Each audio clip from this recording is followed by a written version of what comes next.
the virtual world is not a safe space for women, because the types of behaviours that men don't show, hopefully, in person, they will to an avatar.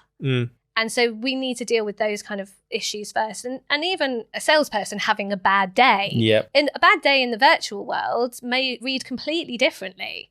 So you might need to be extra because you're not getting this sort of bodily language, these tiny little micro cues that we're all giving each other right now. You're nodding, so I'm thinking I'll carry on, you're smiling, I'm like, they like this, that's really hard in a virtual world. So are you going to have some emoji on your face that's going to lift up your smile even more? How that makes people feel, we've realised, certainly when I was doing my work with the VR, people felt like they were really there. People dug. People go, oh, and it's not there. It's only there in the virtual world, but you become so immersed in it. So anything that happens in the virtual world does happen to you in the real world. And so that's going to be a very complicated issue to deal with, like that regulation of human social interaction in the virtual sense. We're going into it like, yay, we can have all these experiences, or I can sell you a car online in the dealership. But there's a whole thing behind it about understanding how customers want you to operate in that virtual sense. It might be really different than how they want you to operate in person. So again, companies need to look at that before they jump. And that's the kind of thing 7 Sense can really bring that insight to understand the difference of how people want that interaction online. Welcome back to the CX Insider podcast. Today, Dr. Clare Mutzenich joins us from 7 Sense Research, and we'll talk about using virtual reality and consumer psychology in tandem to enhance customer experiences with deep insights from the automotive industry that are sure to send waves across the CX strategy for all other sectors. Enjoy the conversation. Thank you very much for coming on the podcast, Clare. It's an absolute pleasure to have you. Would you like to tell us a bit about yourself and your career journey, kind of what brought you to here now?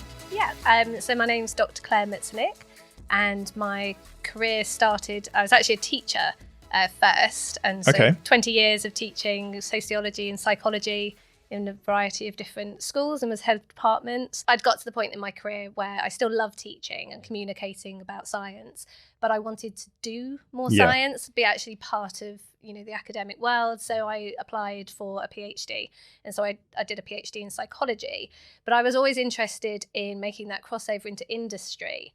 And the PhD that I actually applied for was in autonomous vehicles. So specifically situation awareness in remote operation of highly autonomous vehicles. Wow. So the whole thesis was about if a remote operator has to take over from a self-driving car that's had some type of problem in its programming or a perceptual failure or navigation failure, how can we make that job easier for a remote operator who's not there? Wow. Because obviously if you're seeing information secondhand, there might be some kind of lag. And when you're not physically occupying an environment, it can be very difficult to pick up certain cues.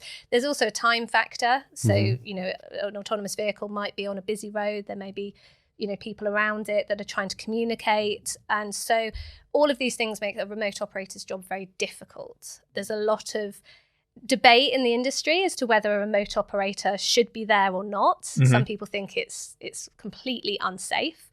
And then other people feel that it is the safety case for highly automated cars. Because if you still have a human in the loop, then it means that you're... Why do they think they shouldn't be in the area? Really for the factors of you don't have enough situation awareness to be able to make decisions. And also the cues that you're giving the remote operator are usually coming from some kind of telecoms link. So if that fails and you're actually remotely operating the vehicle, then that link fails, you've lost the connection with the car. So that could be really dangerous.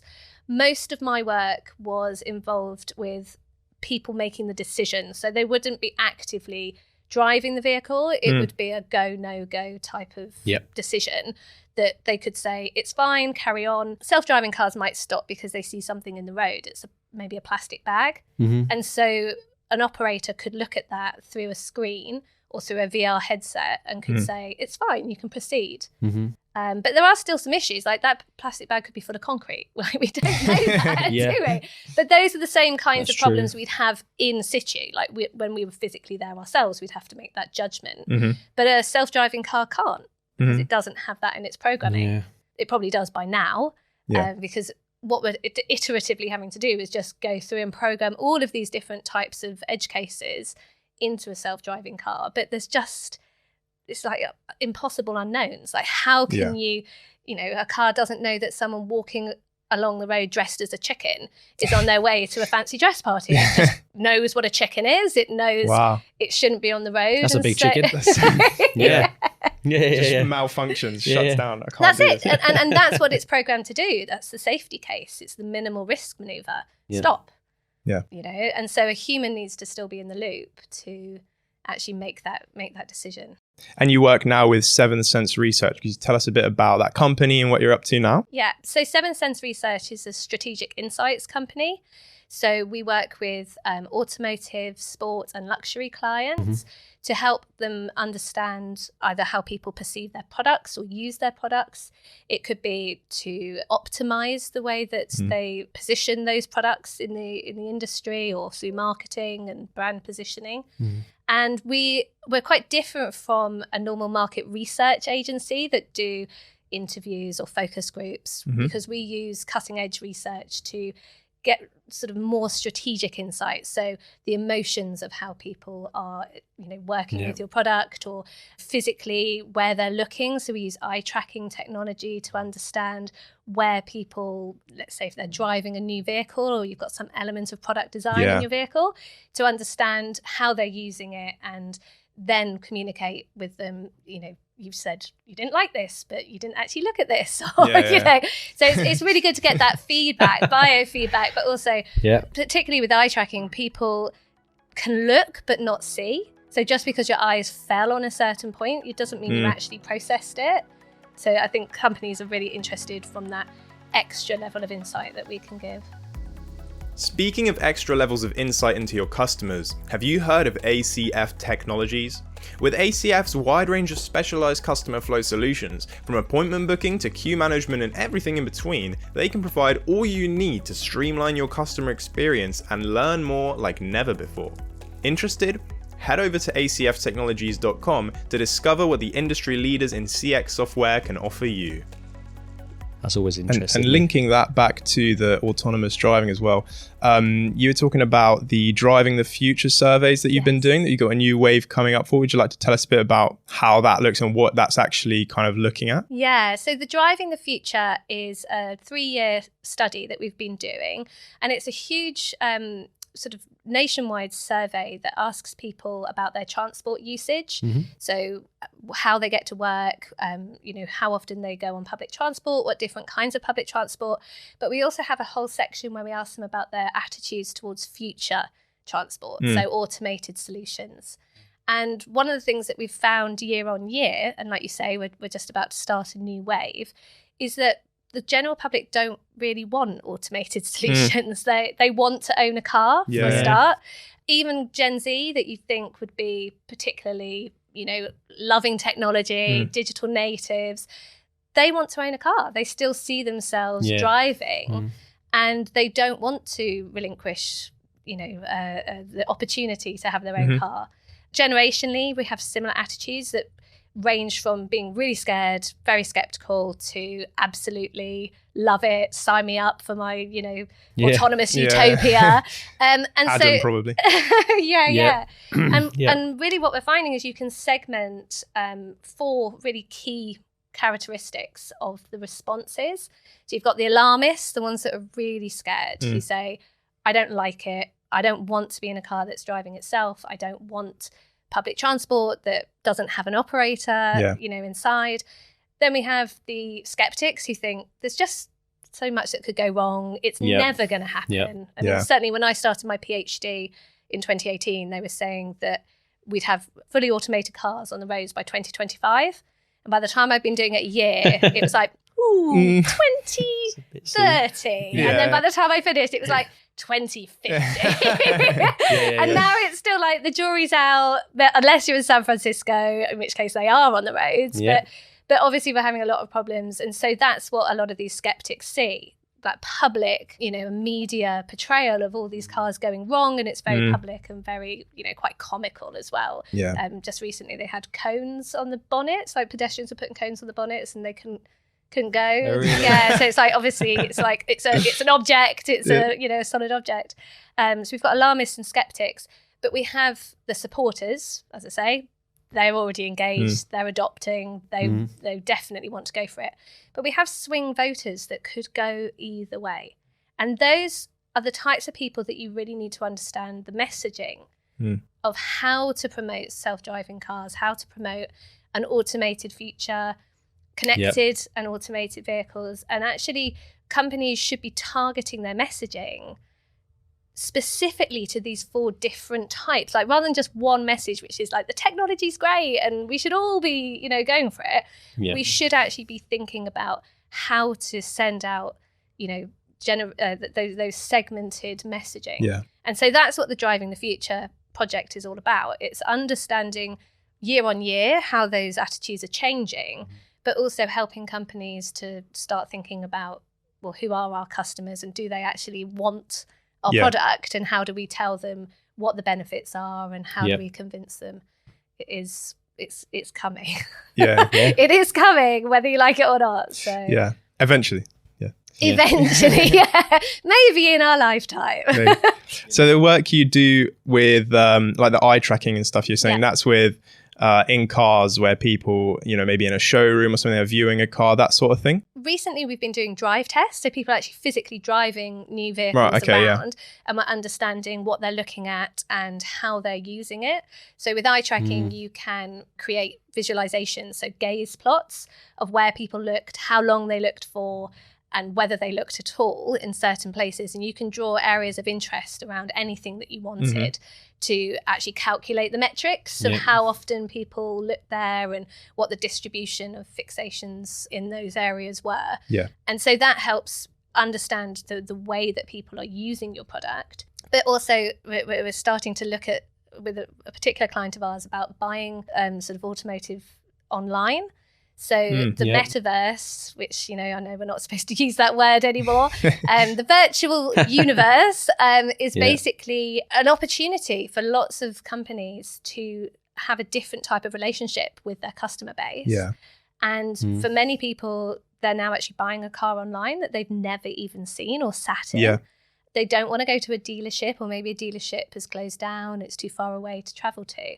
And so we're exploring possibilities of these virtual showrooms with some of our clients. Yeah, that's smart. I like that. And also experiences. One of my big pushes in the virtual world is for people to have an opportunity to experience things that they've never able to experience. So it could be someone riding a Triumph motorcycle who's actually disabled, who would never be able to get on that motorbike and drive it, but they might in the future be able to have that experience, in a virtual sense. Yeah, because true. There's a number of different ways that you can actually have it physically and emotionally have the same or similar experience in a virtual world.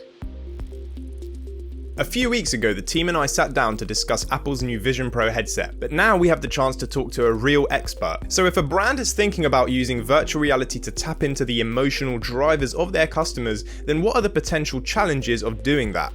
Because it doesn't exactly sound easy. And beyond that, is using VR to enhance customer experience even worth considering, or is it just another fad? Yes, it's worth it. It's a whole new world. It's like the Wild West currently in the virtual world, and that's going to have to be regulated. I think there are some big factors, not even necessarily ethical, but just social interactions, that we have rules that govern our social interactions and our social spaces when we're in person that we haven't yet learned in a virtual world. Yeah, so there are lots of examples, particularly in terms of between men and women, where the virtual world is not a safe space for women. Because the types of behaviours that men don't show, hopefully, in person, they will to an avatar. And so we need to deal with those kind of issues first. And even if you talked about like a salesperson having a bad day, a bad day in the virtual world may read completely differently. So you might need to be extra because you're not getting this sort of bodily language, these tiny little micro cues that we're all giving each other right now. You're nodding, so I'm thinking I'll carry on, you're smiling, I'm like, they like this, that's really hard in a virtual world. So are you going to have some emoji on your face that's going to lift up your smile even more? How that makes people feel, we've realized, certainly when I was doing my work with the VR, people felt like they were really there. People duck, people go, oh, and it's not there. It's only there in the virtual world, but you become so immersed in it. So anything that happens in the virtual world does happen to you in the real world. And so that's going to be a very complicated issue to deal with, like that regulation of human social interaction in the virtual sense. We're going into it like, yay, we can have all these experiences, or I can sell you a car online in the dealership. But there's a whole thing behind it about understanding how customers want you to operate in that virtual sense. It might be really different than how they want you to operate in person. So again, companies need to look at that before they jump. And that's the kind of thing 7 Sense can really bring that insight to understand the difference of how people want that interaction online. Do you think that virtual reality is for every brand? I think it depends what you think of when you think of virtual reality. I guess from... Because augmented reality is, you could have some element of being in the real world with some augmented features. So certainly in automotive, you can have a virtual overlay of information about the vehicle on the dashboard that's sort of presented in a type of hologram or visual way. So that's kind of playing around with reality. The whole virtual reality could be changing your environment, changing the world, portraying it in a completely different way. It doesn't have to be a representation of the real world. So it depends how a brand interprets virtual reality, I think, as to whether it's for them or not. Yeah, and I guess it depends on their whole sort of customer engagement model. Yeah. What does that look like? Do they have physical locations? Do they not? Yeah. Are they... Some brands obviously, just don't have physical locations at all, and they're not planning to. So I guess there's different considerations. Some work that we've looked at with avatars, so customer help with using an avatar. Customers don't seem to mind them so much, but it's the actual salespeople that do, because if they give them the wrong information, they're the ones that then have to unpick it. So it's also making your AI good enough, giving them the right information. Humans are very good with novel, unpredictable situations. We use our initiative, we kind of interpret things, we pick up cues from other people. So you can definitely interact in a different way, whereas any kind of AI or self-driving car just has a program. It's humans that have to deal with the after effects of that if they've given the wrong information, or if the customer's not happy, they're normally really not happy then that it's an avatar. I think it can probably lead to more discomfort and annoyance on the customer end, because it's adding more like layers that could go wrong, because it's not, because human error obviously is a big thing, but if you've got a professional who's in that role, they're going to be able to adapt to situations with other humans more effectively. And sometimes maybe just taking it away from the social situation. So, you might be dealing with a problem about, I don't know, your car or your handbag, and a human obviously is going to have a certain protocol that they have to follow. Maybe they need to order a new one, or there's going to be a delay, etc. And obviously you're going to be talking about that, but it's all the little things we do around the side, being British, talking about the weather maybe, or just understanding that person as a person, that human-centered approach. Exactly.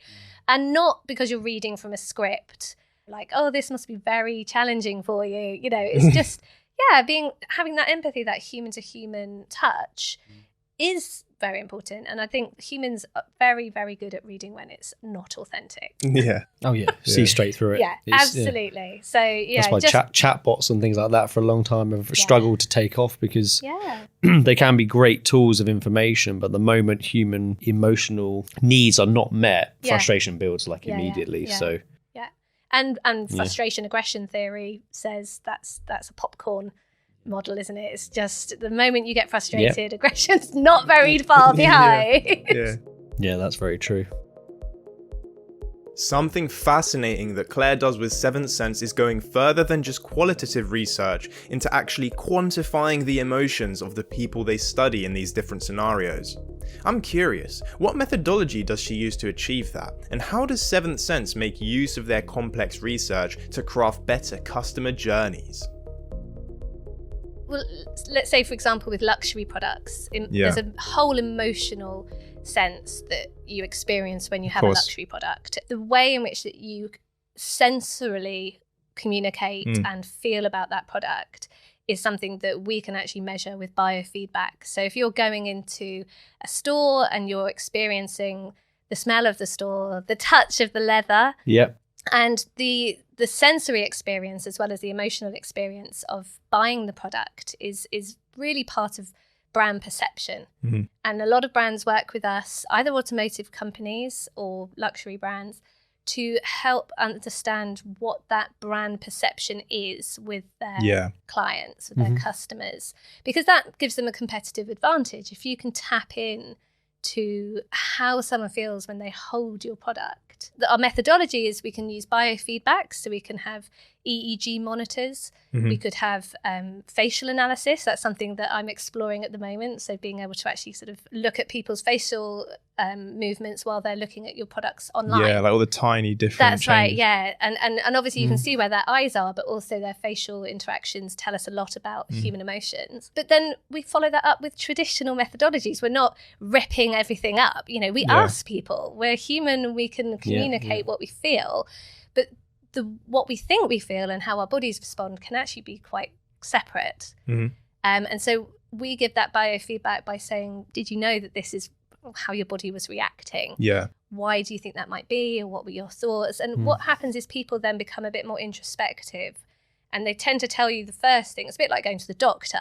You tend to say, oh, it's this, it's this, it's that. And then just before you leave, you go, oh, actually, I've got this really bad problem here.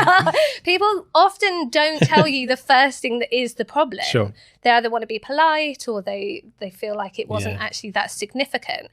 But if you can give them that feedback, like, it's really interesting because while you were actually touching that, your body was reacting in this way. They then might say, well, it did remind me of a time. And that's not funny, something you're going to get when you just ask people to fill in a questionnaire.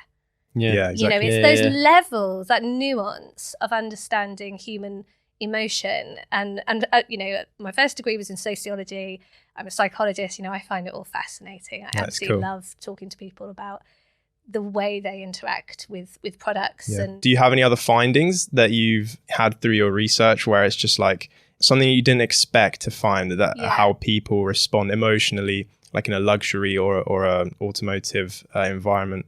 It's a sort of, it's linked to remote operation and transport, but I did a study over in San Francisco with a company that were doing remote operation of forklifts.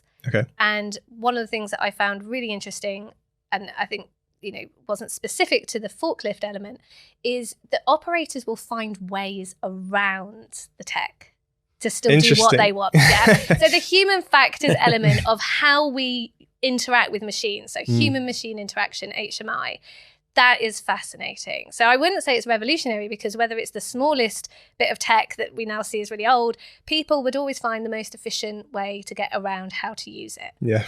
And I mean, a key point that loads of people often trot out is that people who are gamers would make really good remote operators because they're used to wearing the VR headset and you know, spending hours online, because it's actually really hard to wear the headset. They're not very comfortable. Like, most of my participants were really complaining after about 15 minutes, like, because it can hurt your nose. The one I was using with all the eye tracking is a bit heavier than just a standard, you know, gaming one. But people say, why don't we get gamers to do the remote operation? And the reason is why you don't is because gamers gamify everything. One of the key things you do in a game is look for the hack, right? It's the objective. It's like, get there. It's not get there safely, get there doing all these training protocols that your company need to have in place so that they don't get sued. They're like, oh, no, I didn't do any of that because that was very, very boring. And, you know, I found a much quicker, efficient way of doing it. And so gamers are by nature unconventional, and so they perhaps don't necessarily make the best operators that we need to act in a very regulated and predictable way. Yeah. So yeah, and your question about the luxury element as well. I think one of the findings that, again, is sort of from a human factors or human perspective, is the stories that people attach to their items and their products. I think that is something that very few companies are really understanding, that narrative that goes alongside owning a luxury product. What that means or doesn't mean. If you're a high net worth individual, you might not attach certain feelings of worth to the types of items that someone who's saved for years to get, a Hermes handbag or something like that. But it doesn't mean that you're careless of the quality or the artisanship that went into making that product. And so whether it's a luxury vehicle, the types of work that goes into understanding just like the sound of a door click, that to me, I'm like, oh. In the car world, that's big, isn't it? So there's I've seen whole videos where people are comparing, like when shutting a door. Yeah. This car versus this car versus this car. Yeah. It's like it's like my a sign favorite of quality or something. Well, that's it. My favorite makeup brand is Chanel, and their lipsticks have a push shut case, and when it's the feeling, the sense of luxury, just in that moment. You don't just pull the top off. It's like just this shift, and that's what I mean. It's a sensory and it's an emotional journey. Obviously, you're measuring people's emotional reactions to situations. And in that situation, it's them interpreting their personal interpretation of the brand or the product. A lot of people buy things because of how they think other people are going to see them. Yeah. How do you quantify that? Is it possible to do that? Certain techniques. So I saw a great one that was a project that I didn't work on, but before I came to Seventh Sense, that they'd called Heroes and Villains. And it was all to do with a new sort of vehicle. And it was like, let's imagine that this vehicle is a hero and all the other vehicles are villains. Okay. And so it was like a whole, mood board kind of situation where people have to cut things out and they have to like stick them on different mood boards and create a character for this new vehicle. And they're the hero, and how, what's the perception of the hero and what's the perception of these other cars as the villain. And then you switch it. You say, now is the villain. You wouldn't necessarily attribute those kind of human emotions to a car instinctively. But when you think about how cars are marketed, it is about like, this one's the bad one, this one's the luxury one, this one's the naughty one. The Ford car, that little one. In Germany, so in the UK, we'd had a load of adverts where basically the car was seen as like a naughty car. And so there was a cat walking past and it had sprayed the cat with its windshield wiper. And everyone loved it. It was very, very funny. But the German market were like, we love our animals. And so this would not be funny. This would not go down well. And so they would literally change all of the advertising because they felt that Germans wouldn't laugh at this cat. Whereas obviously English people were like, that is hilarious. But what happened, and this is an example, the reason it made me think of it, because one of the things we can do is social listening. So I'll say that. I'll just finish this story. What they found was that all of a sudden, this was in an era sort of early 90s, and something called YouTube was becoming quite popular. You've heard of it? You might have heard of it. And basically they suddenly realised that everybody was sharing these adverts on YouTube, and the Germans were absolutely loving it. They thought it was hilarious. Oh, right. Okay. So they they thought there was going to be like a really negative perception of their brand, but then they almost, I suppose it's like guerrilla advertising, isn't it? Like people did actually, share it. And so that's the answer really to your insight question. We can listen online to billions of posts and texts and YouTube sharing, and we can understand the hidden sentiment behind what people think of your product and how they're talking about it with each other, and how they talk about it in different contexts. And we can set up social listening around marketing campaigns or just to understand like the perception of your brand and how people resonate with it and understand it. Brands like Patagonia go so far to implement complete organizational shifts with the aim of making a real positive impact on the world, and people follow them as a result. Their focus on corporate social responsibility creates a true emotional connection with the brand. And there are big changes happening in the automotive industry too, especially with the move to electric cars. So how does Clare's work on autonomous vehicles play into that? Certainly the current climate, we were talking earlier about sort of climate issues in Europe, the fact that many automotive companies are moving to EV brands. And also with the self-driving cars, that it's seen as being promoting sustainability. But self-driving cars, actually, they're not that great for the environment themselves. The compute on board requires a lot of energy.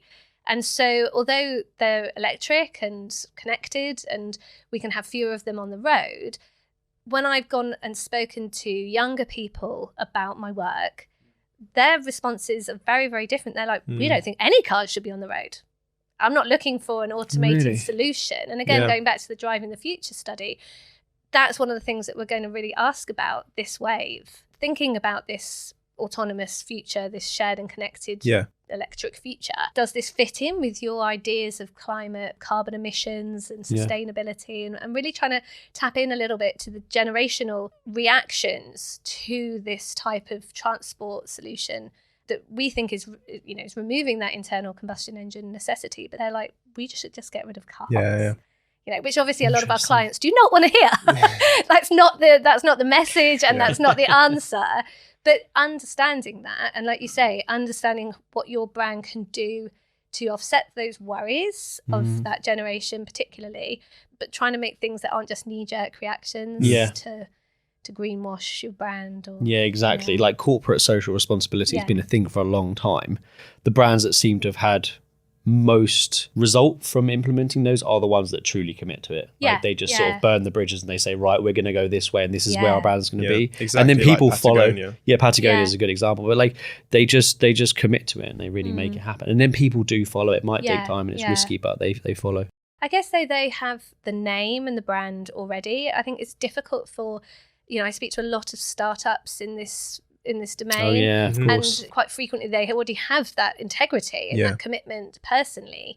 But in your supply chain, how do you not use people that are buying things from countries that have very high emissions? So it's trying to sort of take that all the way through your suppliers as well as just who you're using. And I'm not sure, I don't know Patagonia's I don't know supply chain, but it's a real challenge financially to make that commitment and stick to it. So I can understand why it's hard. Technology is there to obviously create a connection between a brand and an organization, but what tends to leave the real long-term brand image is when humans meet humans. That really is where the magic can happen or not. And then that's why those sort of studies I think is so important, because then you get to see all those tiny nuances that you're never really going to see even if you are tracking like activity across a website or across a mobile app. You're going to see behaviors, but when humans meet, something happens. And it could be that person is normally the best salesperson that they have, but today they've had an off day. You know what I mean? They've, I don't know, whatever, got out on the wrong side of the bed. But also really weird how that trying happens, to test humans. So when I was saying about recently we were doing the drive tests, because you're on a test track, you have to have a certain amount of safety elements. So you have to have a trained driver also there. You then have a moderator who's asking the respondent questions and asking them to do different maneuvers. You want to understand where the person is looking and how they're interacting with the product and elements of the car that are under investigation. But they always look at other people. Like we are obsessed with looking at other people, eye contact, looking at faces. So first of all, if you're driving, bad idea. Look at the road. Don't look at the people in the car, particularly this person like hiding. We're like, where should we put this person so they will be as unobtrusive as possible? And then when I turned up, so I mean, I'm very, very small, so I'm like 5 foot. Everyone, it seemed, at this test track was over 6'5", right? So it's like, where am I going to put this 6'5" German in the car that they are going to not be looked at by my participant?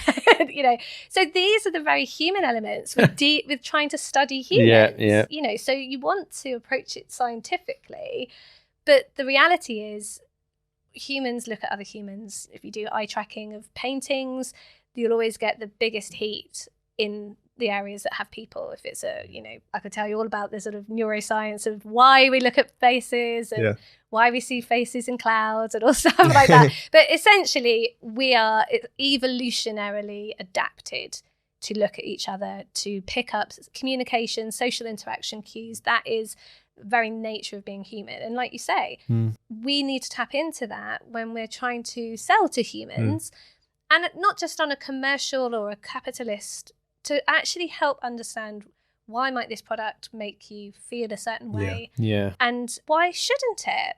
We could say lots of political things about capitalism at this point. Let's not go there. But understanding how the sentimental feel of something you own is more than just because it looks good or because someone else has it and doesn't have it. It's also, it could tap right back to your childhood or, the moment you were able to buy something, etc. So I believe in understanding that. Yeah. But you've also mentioned like how obviously sometimes humans are just unpredictable and you can't actually tell what they're going to do, how they're going to react, how they're going to feel.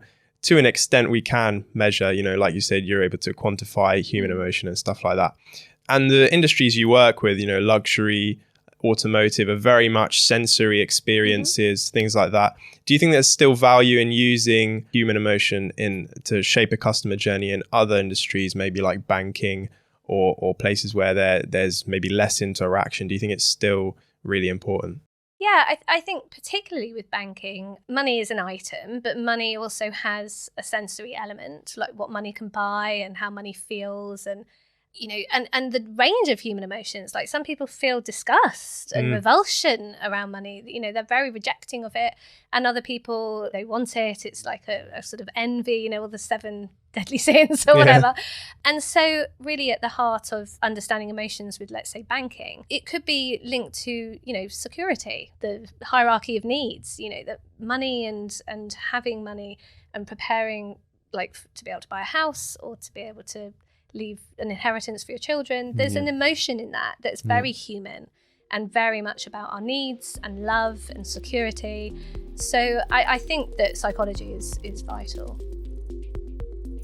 Thanks all for listening. I've been Marcel and I hope you had a good time. Let us know what you thought by continuing the conversation with us on LinkedIn at CX Insider Podcast or by commenting on the video below. While you're down there, why not like, share and subscribe for more of CX Insider's best content. I'll see you again in 2 weeks, but in the meantime, stay customer centric. And by the way, this podcast is sponsored by the global leader in CX software, ACF Technologies. Can you recall what the worst piece of advice you've ever gotten is? Never let them see you cry. Okay. Yeah. It's that whole thing of like, we are emotional people, we're humans. This idea of that you should be like a robot. I work with robots. I'm human, and that's what's good about me. So, that's great. What about the best piece of advice? I don't know. That's a really good question. What was the best? I don't feel like people gave me much advice, clearly. I'm really struggling. Too busy arguing with your brothers and sisters. Yeah, that's it. Maybe I should. Maybe the advice would be listen to advice, Claire. This is just such a good piece of advice. It was stop saying I believe at the start of questions. We know you believe it, so why are you telling us? It was just such great writing advice. Like I think, I believe, or we believe, and it's we know. So really cutting down on your writing and just having the information, make the point, get to the point. Stronger statement. Yeah. Cool. Actually, I think I do remember my dad saying, get to the point, Claire. So that was probably some early advice. Links together, yeah. Yeah. Probably could be the theme of this podcast. Get to the point. Get to the point. Get to the point, Claire. Okay. Do you prefer summer or winter? Excellent question. I prefer winter for the clothes and summer for being outside. Perfect. Same. Would you rather lose your sight or your memories? Well, my brothers and sisters say that I'm a memory stealer. So if I lost my memories, I could just steal everybody else. What does that mean? Like you... That I supposedly remember things that happened to them, right? Yeah. Which isn't true. I mean, I'm a psychologist. I've studied memory. I understand about that, memory is a process where sometimes we incorporate other people's information, like post-event information. But I can always give evidence as to why I know it was me. You can imagine this is quite a contentious subject in our family. So I would rather lose my memories because I can just steal other people's. Okay. Fair enough. One other quick question then I had is, what was it like growing up with 6 siblings? Hard work. But I think that's probably what they would say about growing up with me. Yeah. Do you know, it teaches you the value of your voice. And all of us have a very, very strong sense of fair play. And I think that came from my parents having to govern, you know, between the top end and the bottom end and all the arguments in between. It definitely was certainly an experience growing up. And as a family, we're very strong and very committed to each other. So that's Amazing. great. There have been a few issues over the years, and knowing that you've got all that back. Yeah. It's good. That's cool. You have an interesting surname as well. Where does that come from? Mutzenich. Yeah. That's my married surname. Oh, right. So my husband's family are German, but he's Australian. But I realised, I think we'd been dating for 4 years before we got married, and I had to learn how to say it on my honeymoon. I realised I just not said it for 4 years, just sort of. That's funny. Yeah, so Mutzenich is, High German, I've been told by an old student. Okay. What's your favourite drink? It can be alcoholic or otherwise, or both. Again, it does make a difference where you are. So if you're like on holiday, sitting by a harbour, it's got to be a beer. But most of the time, it's probably champagne. Okay. But then definitely red wine, because I was an au pair in France. It makes a difference as well, like the glass that you have it in as well. So yeah, I'm quite a sensory person. Yeah. Nice. Okay. Do you have any stories of when you've had a really awful experience as a customer? What made you feel really bad about an interaction with a company? You don't have to name them. I will name them. Okay. So before I was getting married, I was like, I'm going to buy a handmade bra from Rigby and Peller. And so I was like, I made an appointment. And in my mind, I was going into this back room. We were going to look at swatches and fabrics, and we were going to craft this beautiful bra. And I'd really like bought into this whole experience before I even got there, right. You know, understanding. And I mean, they were like £700 to £1,000, you know, to have this custom made bra. Mm-hmm. And so I was like, right, you know, I'm going to really enjoy this. And went to the store in Knightsbridge. I'm so angry about this. If she still works there, I hope she gets fired. But literally, Brilliant. I got there, and when I went in, no one even looked at me. And so eventually when someone looked up, I said, oh, you know, hi, I've got an appointment. And I thought, now it will start. Like now this experience will start. And they said, oh, right. And then again, very little, sort of just got left standing there. I sort of moved a few bras, looked at, you know, what's happening. And then they said, oh, we think there might be a problem. You've gone for the custom bra. And it was literally like one of those Pretty Women scenes. They were like, they're very expensive. Oh, yeah. And I was like, I know they're very expensive because that's why I booked it. And so then they were like, okay, fine. And then they basically just took me into one of the changing rooms to measure me. And then the girl had a snotty tissue in her sleeve that she kept pulling out and blowing her nose and then pushing the snotty tissue. So you can imagine how far I have fallen now in my imaginary your expectations. And now I'm just like thinking this woman's going to give me a cold. Basically, I did not buy. I was going to ask, did you buy? No, I did not. Well done. The investment before you've even got there, you may have this idea in your mind of how it's going to be. And like you said, everyone can have a bad day. Clearly, this woman had a cold. But from the moment I stepped in the store, the whole experience certainly wasn't going to be worth the money. But it also wasn't wrapped up in anything special. Mm-hmm. Like, so maybe fine, you know, they sell a lot of those kind of bras, but there's no reason why when it was my day to buy that bra, it couldn't have been that great day. Yeah, especially for such a big event. Like, yeah. Obviously you want that, yeah. Did you get a cold for your wedding day? Is that right? I didn't. I'm very healthy. There's no way I would get a cold. Okay. I feel like every premium brand needs to watch Pretty Women. Because they need to understand that scenario is like iconic for how you should never treat someone. Yeah.